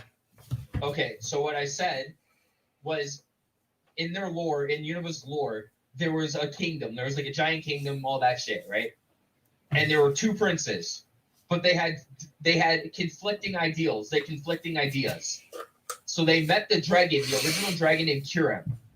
Mm-hmm. And Kiram wanted to go with both the brothers because he thought both of their ideas was good in their own right. So what he did was he split himself into two separate dragons, one for each brother. But then what had happened was that those brothers started a war with each other because their ideals conflicted. And due to that war, they ended up burning Univa to the ground. Of course. Right? So what happened was eons and centuries passed, and Kiram, at his weakest, he disappeared. Mm-hmm. So at the start of Black and White, Kiram is just a myth. Zekrom and Reshiram are just a myth, right? Because they went dormant. They went into stasis. Okay. So throughout the first game, you know how normal Pokemon goes. You go from city to city, gym to gym to gym, and you got to beat the thing and this and that, right? Yeah.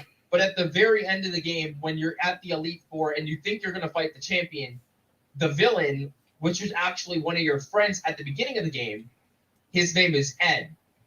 And the special thing about him is that he can telepathically speak to Pokemon. Was he? I know he was in the anime. I know, guys, by the way. He was in the anime. Was he that green hair guy? Yes. With the cloak and shit? Wait, what? No, like he had long green hair and long green hair and his eyes were like blank or some shit. Like, yeah, okay. No, blue. Blue? His eyes were blue, and then he wore a black cloak, a black cap. A cowl. I got you. Okay, yeah, that's him. That's him. Okay, I know you're talking about. So he could speak to Pokemon telepathically. So what happened was that N had the ideal of one of the brothers, right?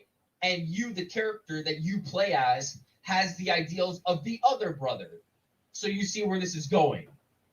So at the very end of the game, he crashes the party. So he essentially beats the champion before you and becomes champion himself. That's wild. But the thing is, he does it and then turns around and says, if you do not fight me, not only will I have my dragon burn the country to the ground, I will take everyone's Pokemon away if you do not fight me. So essentially, at the very end, there's a climactic showdown where you and N engage in a 1v1 with both dragons. So based on what game you played, he has the opposite dragon. So if you play Black, he has Reshiram. Okay. If you play Black, he has Zekrom. And if you play White, he has Reshiram. Right? Mm-hmm. But here's the funniest part. Black is white and white is black. So if you play white, you get Zekrom. And if you play black, you play Reshiram. So their colors are switched. So based on the game you play, he gets the opposite dragon, you have a climactic showdown, and you beat his ass. Okay. Right? Mm-hmm. So at the very end, he takes off and he's not seen for 10 years until the events of Black and White 2, which in canon, 10 years pass. So from 1 to 2 is a 10-year gap. So you start the game in 2 in a completely different section of the region that was never before seen in the original game. Right? So the gyms are different. The story takes a different turn. But at the very end, instead of going to, the Pokemon League and doing all that shit, the story takes a completely 180 because the evil organization in Black and White, right? Right. Was called Team Plasma. And they were all like based off knights and rogues. And shit, yeah. Right? So they come back as fucking pirates. And they're like, yo, we're going to take everyone's Pokemon away. You cannot physically stop us. And we have a ship that flies and shoots ice pillars.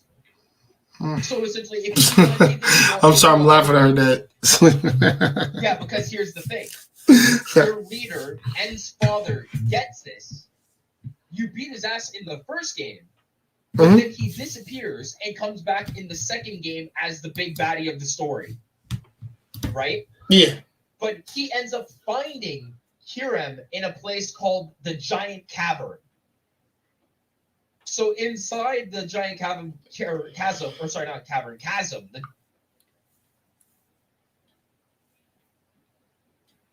You went blank again, Ryuga. It's all, I think I can't hear you, brother.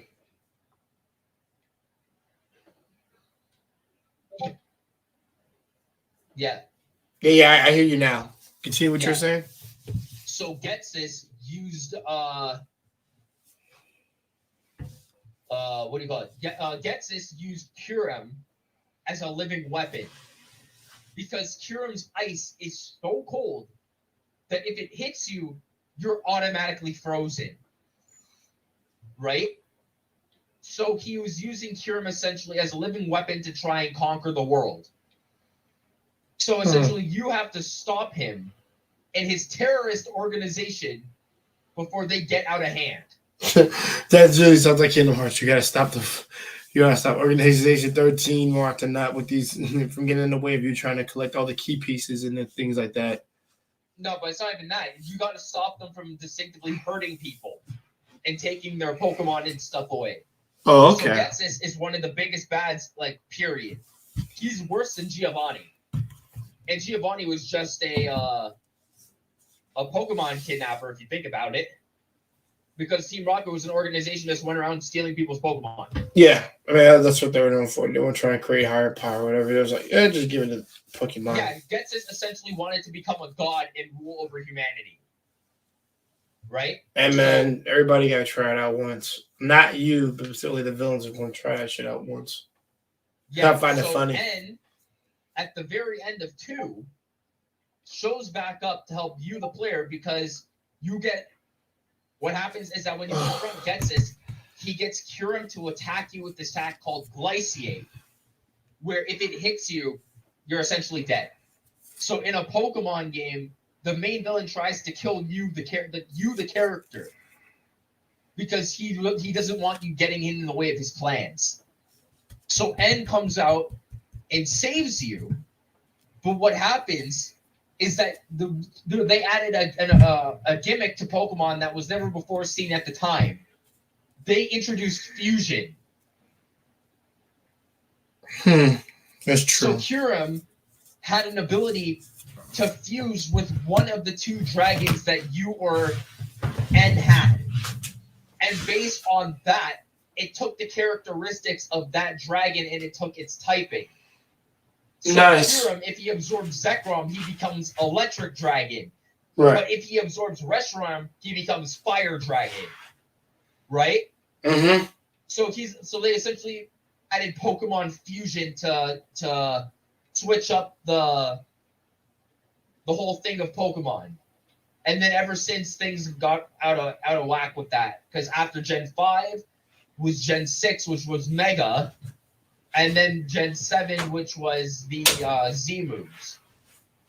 And then Gen 8 with Gigantamax. Oh, okay. And so they started adding different things to Pokemon to spice it up. Yeah, you kind of have to at this point. Because we don't want the same shit over and over. Thing is, you guys gotta change it up or give a new system that makes sense. Thank you for explaining that to me. Like I said, I've never played Black and White. Played everything else.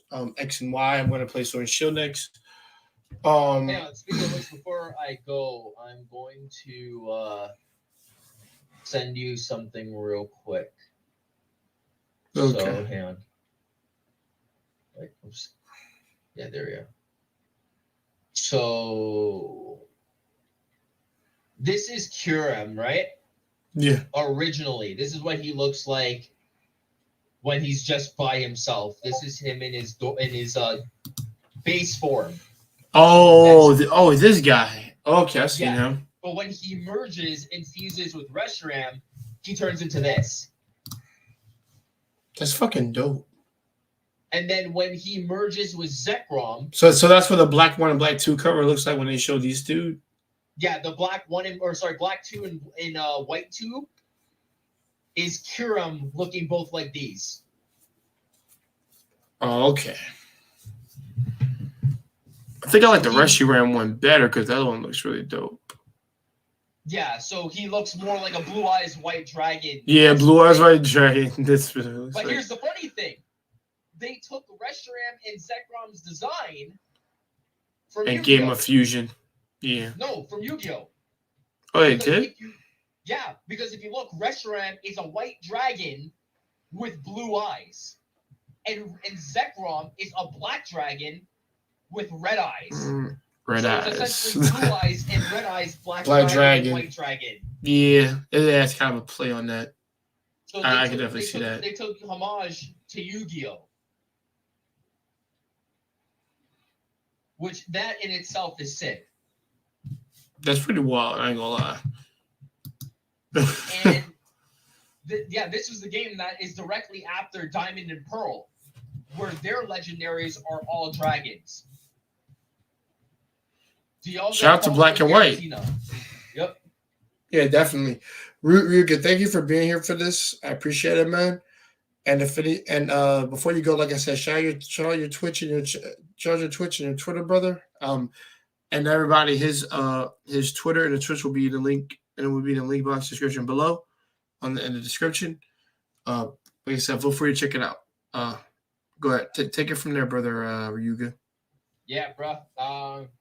Follow me on Twitch.tv. Currently, it's Slick Ryuga, but in the week that's being changed to Makoto VT __ VT, because that's my new name that I go by now. And then my Twitter is twitter.com/Makoto _VT. So make sure to look forward to my content and to check me out on Twitter if you guys want to get to know me.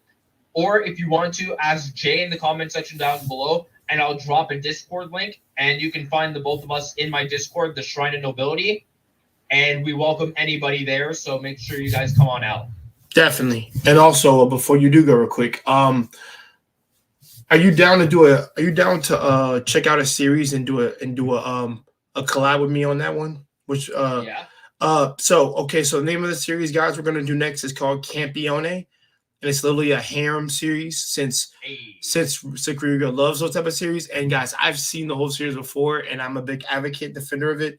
Just like he's an advocate defender of High School DxD, I'm an advocate defender of freaking DxD is one of the best harem anime, period. Yeah, I'm gonna add another one to this list. It only has one season, but I think after he watches the first, he'll be like, okay, there needs to be a second. I guarantee if I get him to watch it, he'll be like, there needs to be a second season. Clearly. But yeah, guys, I think I don't know when it will be, but maybe next week or maybe not. It depends. How many episodes? It's only 13. I think you could knock it out in 2 days, to be real. I can that in like a day, actually. Yeah, I know, really. If I wanted to, you could do it one day. I used to do that. So yeah, we're gonna be doing that one. And for next week, if anything. So, and I think we'll do it a Friday at 8. Well, we won't. And I promise we'll try to be on time and everything. Like I said, we had technical difficulties and things like that, but this happens. And my friend Slick Ryuga, brother, anything else you'd like to say before you go, or are you all good? Nah, that's everything, bro. All right. I'm gonna take a quick power nap before I gotta do some other stuff. So it was nice getting to see you on stream and talk to you again on stream. I'm looking forward to the next one, and thanks for having me.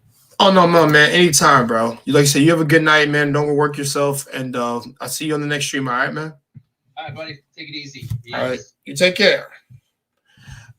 All right, guys. The stream is not over because there's some more stuff of Kingdom Hearts I do want to talk about, particularly because I did skip one thing particularly I want to speak about. Without trying to have them spoil so much, but yeah, like I said, be sure to check out Ryuga. Like I said, his stuff is in the link box below in the description, and be sure to check him out. But there was another advocate of Kingdom Hearts I wanted to talk about specifically, and there's a little bit of the story that we do love, without telling you, is just that, like, Birth by Sleep. If you have to play some of this stuff in chronological order, which I did say multiple times already, but I want to reiterate this by saying that Birth by Sleep is really the prequel, really, like the one for the main storyline, and it's really one you have to play in order to get everything all together, because it literally goes like this. It literally goes Birth by Sleep, Kingdom Hearts 1, Chain of Memories, and then 365 days, Kingdom Hearts 2, Dream Drop's Distance, but really Dream Drop's Distance just seems like filler to me whenever I play it. And also you have, and then after that you pretty much have Kingdom Hearts 3. That's pretty much how it goes. And through that, that's how you get the story in its most accurate form, but it's still a convoluted story. But yeah, please guys check it out. It's if you never played it before, check it out now. And I might keep the stream going a little bit longer, in case anybody wants to come in. Like I said, guys, the link. Hold on, the link should be. Oh shoot, my bad, guys. Hold on. Let me get the link in here for y'all real quick. Hold on. There we go. Copy and paste. I thought I had put it in here. I guess I didn't. Copy. Right here. But yeah, like I said, I'll be on for like another good 10 minutes. If anybody wants to stop by that time, you're welcome to come on. Ask me anything if you want. Killing things right now. But give me a second.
What's up, Wally? Hey man, you was putting in work today, man. While I was at work. Yeah, a little bit. Oh, let me turn the volume down to this shit. Hold on, I'm sorry. All right, go ahead, brother. Speak. Yeah, I mean, I'm doing a little bit. Ain't nothing much. I watched that first one you did in the morning though, because I was already at the gas station. You already put gas in my van and just getting ready to do my job. And you were talking about like the wealth and stuff and investing and stuff. I'm like, yo, I gotta listen to that. Yeah. I mean, yeah, because I'm just speaking on the point of just we need to have structure in our lives, and I think that ideology of wealth is just structure, and I think a lot of people are just walking away from it without even knowing it.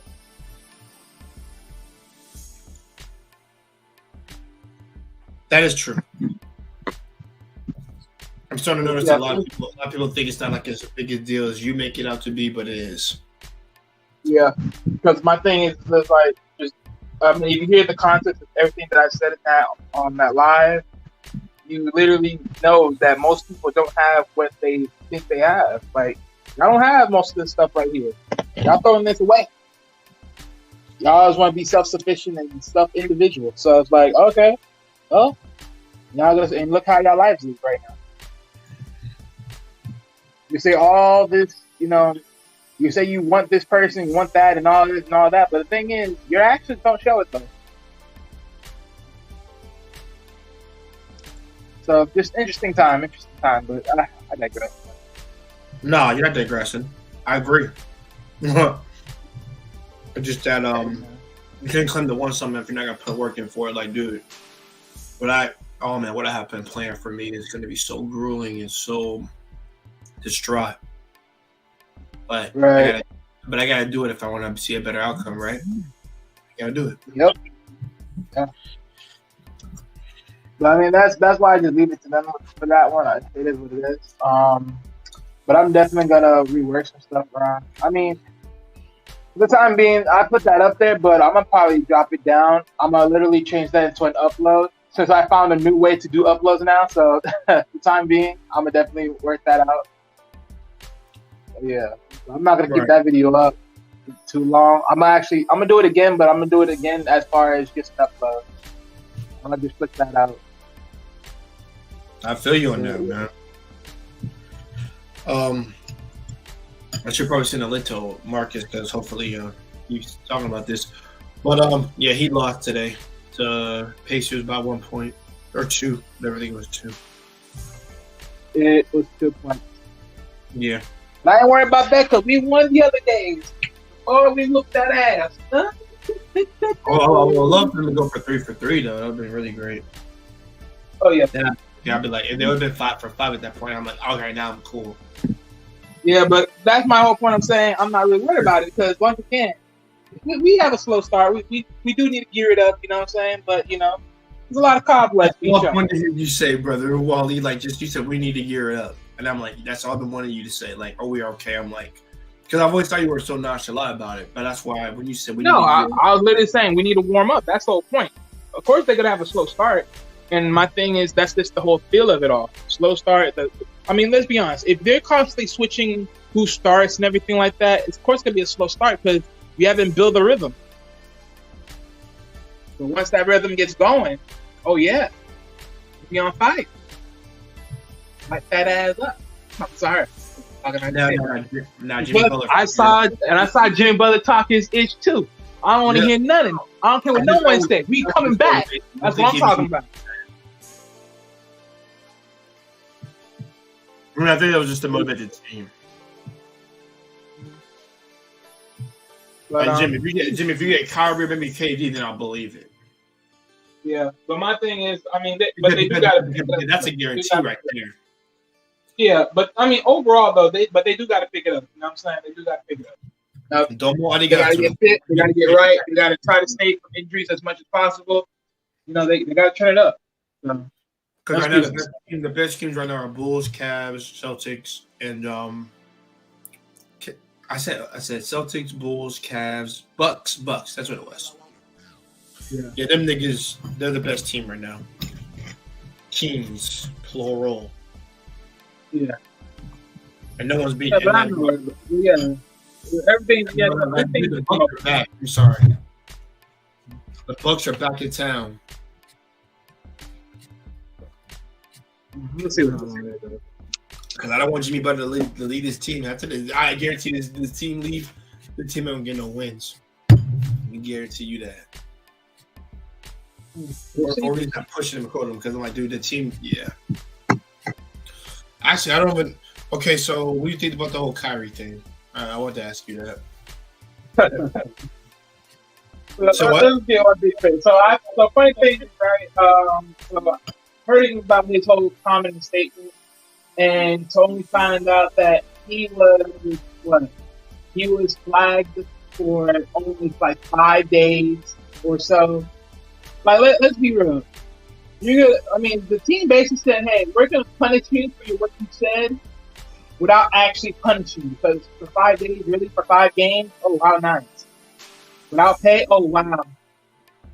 I mean, you're basically still saying you still need him. So regardless, it doesn't really make no damn difference.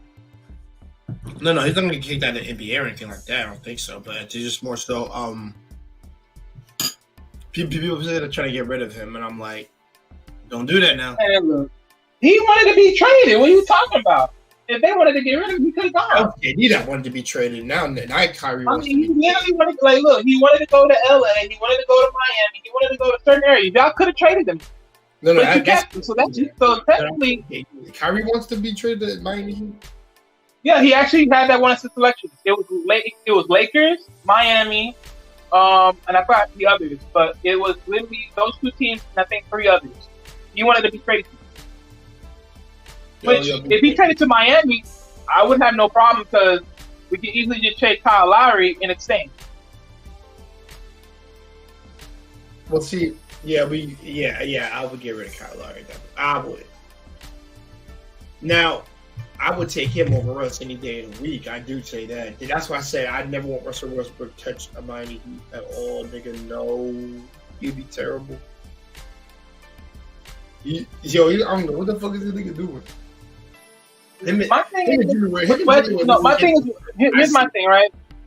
Right. See, here's my thing, right? With Westbrook, if he were, let's say hypothetically, he would have gone to Miami. I think the only difference with Westbrook coming to Miami would have played to his strengths. And the reason why I say that is because when you think about it, when we had Dragic, look what we did with Dragic. We played by his type of style, right? He was the fastest paced style. That's the style we played by because he was the one leading the front when he was the point guard. So my thing is, in a sense, they would have played to his type of style and rearrange that as the gameplay. So I mean, as long as it was productive and he was scoring 30+ points, I mean, hey, I don't see no issue with it, especially knowing he that athletes to the defender equally on the field. So I mean, I don't got no beef on that. But like I said, it all depends. So take it where you take it.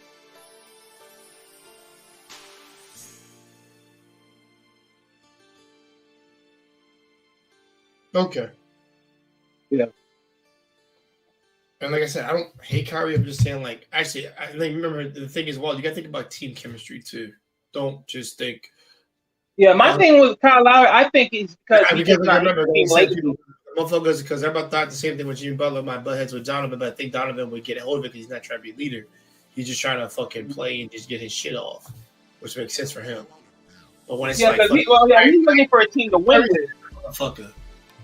Right, because Kyle Lowry, he's looking for a team to win one. But my thing is, but to win, you also have to put in the work. And if your behind is unfit, then you need to get fit. Get fit. Because I noticed that was one of the complaints. I remember seeing that was one of the complaints that was made. Like, he needs to get behind fit. He does look a little more chubby than usual, so he get his ass in that gym. Who, Kyle Lowry or Kyrie? Yeah, Kyle Lowry, yeah. Oh. He gets behind in that gym. He looks a little bit more bigger than usual. Yeah, they're doing a fucking pick me bullshit. I'm not watching that. Ugh. But yeah, that's my thing on that. Was there any other news? I mean, that came around? Huh? So was there any other news that came around? Nothing much. I mean, you already know. Ball news. I mean, right now, as far as basketball news, there's really nothing going down. I mean, until the trade deadline, there's nothing going down. So Okay. Yeah. Yo, man, this Ukraine shit is just fucking crazy right now. Yeah, that's always gonna be crazy. That's always gonna be crazy. Yeah, but the thing is, I mean, to be honest, look, Putin, that dude, he's gonna literally destroy Russia when it comes to dealing with he's gonna literally destroy the whole Ukraine, community just because of that alone. Because it's become that whole country of Ukraine, as far as that that section of Russia, it's a war room. It's literally a war place. It's gonna be distraught. I mean, in which you're gonna have to do what? Build money on to rebuild it. So this is what happens when you're over here doing a power trip. If they don't want to be under your behind, that's your behind.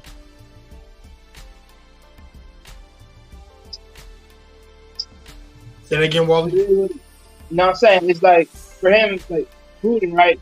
He wants to go on his power trip to make Ukraine kneel. But the thing is, it's like, no, bro. If they don't want to be under you, they don't want to be under you. I mean, don't get me wrong. Them being under us is even more problematic because every single time they need issues, we're funding them, but Americans can't even fund their own fucking country. Which I find very fucking hypocritically insane. We got a lot of issues going on over here, yet they're over there helping Ukraine out. It's crazy. Yeah, it is. I'm not saying that I don't want to help people, but at the same time, the investment in home country come first. Well, for me, it's just like the unjust suffering of other people. I'm not a fan of that shit. Nah, I never have been. I know people want to invest in every cookie and shit, but like, I know people need to invest in ourselves. That's true. But at the same time, like, kids starving, fuck that nigga. Help those kids. I don't give a fuck. Especially infants. That's how much I was ignorant towards what was going on the last 2 weeks. But, we got 30 views. 30, we actually 5 views off that Common Writer shit just recently after I tagged it and fixed that shit. Thank you. Yeah, no problem, man. Yeah, I tagged it. When I came in though, I did notice that there was one subscriber left, so it's like, that probably was a deflux. I don't know. Yeah, I had one of my friends subscribe to my channel just recently. I know. I just seen the number went back up. Went back to 206 just now. So yeah. Like I said, we're trying to get more people over here. Sorry about that. Great job with the streamers today, Wally. Like I said, congratulations on an order, I guess. That was like I said, this will be like a rotation system. You 1 week, and then after that, that'll be freaking Marcus. That's how we'll do that shit. And for a news update, y'all. Over here, I will be going to Black Men Unfiltered channel for a good minute.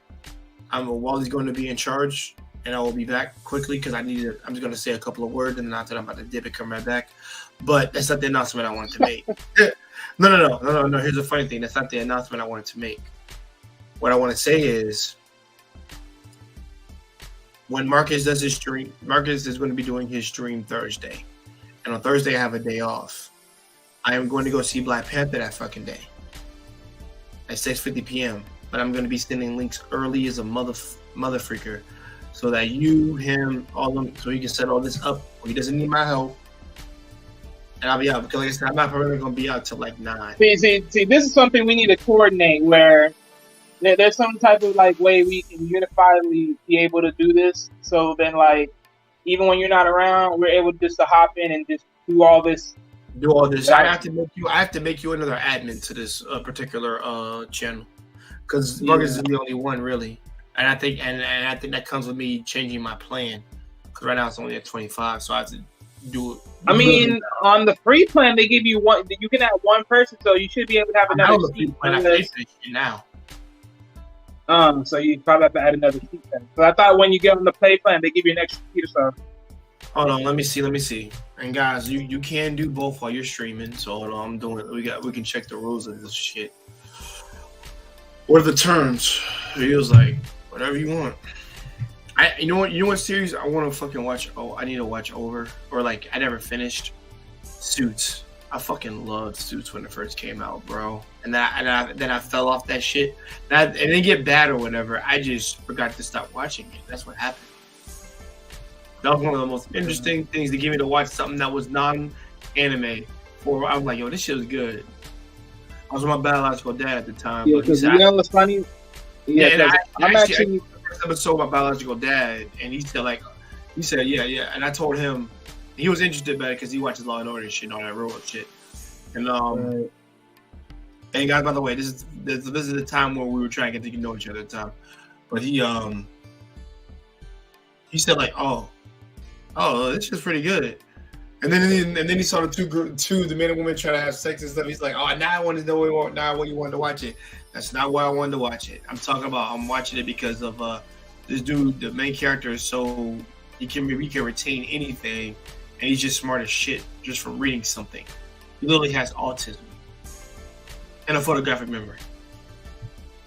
So like, and that's lawyer shit, which is a really damn good show. Like I fuck with it more than Law and Order than that. But Wally, would you want to say? While I'm looking at no, this? what I was gonna say, yeah. What I was gonna say, yeah. Do I remember what I was saying? Oh right, so yeah, because I've been having some thoughts here and there. I might, because I remembered right. One of the first accounts that I made, well, my Wally account that I made back then, I actually activated that to have an account. So I might make that a channel one day. I might make that a channel soon enough. Who knows? But yeah, something in the growings. I'll probably make that a channel because I was already thinking about calling it Wallyverse, where it's just more of like a channel based upon some things like whatever I enjoy, like if it's anime, if it's whatever else or things I'm doing in my day to day, whatever like that. Yeah, and also mostly for this channel, I think it's better if we do reactions together to certain stuff that you haven't seen. Like I said, we have to start changing this up a little bit. Mm-hmm. If we really want to get an audience of a retention over here, then we got to change a couple of things. I'm gonna definitely talk to you about that. Because like I said, I did remember in my title it says reaction analysis. That's simply to trailers. That's a reaction. Yes, that's a reaction. But the analysis is what you do right there, which was the stream yesterday. And I'm talking about if this is. Well, it wasn't really a reaction. It's really more of a review, but okay. Well, review, but we're analyzing shit. Yeah. What you've analyzed from the series, you usually get in the review. Yeah. Now, if we want to analyze it during we're watching something, we can do that. I'm talking about like I'm working on this program OBS in studios to make sure I can manipulate it in a way where we can use this shit. I just have to edit shit out. That's what that is. Yep. Because I was gonna talk to you, right? Like, if I could make a video on my end, right, where I don't know. But yeah, because I was thinking about doing like an animated type of video where I'm showing the video that I'm talking about, but as I'm also discussing it of what's going on or what was going on in the in the TV series or whatever else I'm talking about, movies wise, whatever. So yeah, because I see a lot of these anime shows do the same thing without actually having the voice and the volume. So all they just do is just they just talk through it. So that's why I'm just try to do that is what I would try to do. And then I want to put down Wally reacts. Wally reacts. Like episode 1, like Wally reacts to Tokyo Ghoul or Wally reacts to that. Yeah, I would definitely do that. Yeah, things like that. Now if it's like Wally and Marcus react to Goblin Slayer and shit. Yeah. Because my thing is like I'm gonna tell you right now, right? Because I'm still waiting on. We have to get the subscribers here and then the views. Because right now, right. I'm because I'm still in the working process of getting this new computer, but so until then I can't even work on OBS or anything like that. But I mean, I'm definitely crafty, so I can definitely find some other ways to work around that. I just have to figure out how I'm going to do it for the time being. But yeah, because my thing is like once I get that computer, my productivity is going to be faster than ever. So that's my thing. Like I'm just letting you know, like if I can work that out, with all that other stuff, and that work that into motion. So, but that's something else that we're gonna talk about in backstage. I'll let you know more. Okay, I got you, man. Let me go say a couple of points on fucking what's his name's channel. But other than that, guys, we're gonna end it here. And thank you for tuning into the Kingdom Hearts stream, but also plus other discussions as well. I know it was mainly supposed to be Kingdom Hearts base related, but the themes of yin and yang, the themes of a person going through strife and struggle, losing friendship, betrayal, trust, all these themes are prominent within the series. And also, all these things are prominent in real freaking life that we all go through and live different walks of. So that's why I connect so much to this particular series, because I feel it. I do. And I'm not just some robot with no emotions. Fuck that. I have plenty of emotion. The difference is with me, I know how to control it like a man should. And but Kingdom Hearts literally strips that shit away. So let's just get that clear.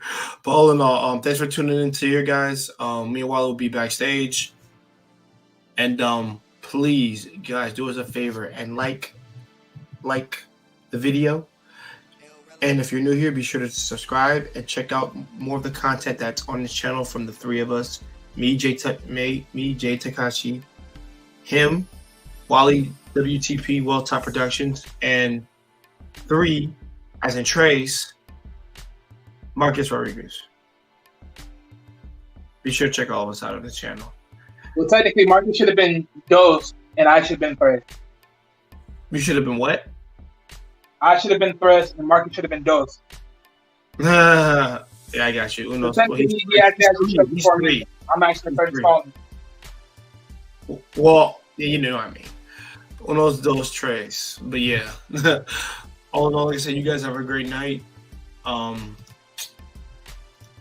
don't drink too much. I got a day off. I'm about to drink me a Mike's Hard Lemonade. That's damn sure. Hey man, look. I had a drink too, but guess what? If anyone don't know, it's from Synergy. If y'all don't know that brand, please look that up. It is the raw kombucha tea drink. Man, look, those drinks are to die for. And I'm literally saying to die for because they are great, natural freaking drink. It's so good. Yeah, man, that's what I got over here, y'all. So yeah, I ain't gonna do it.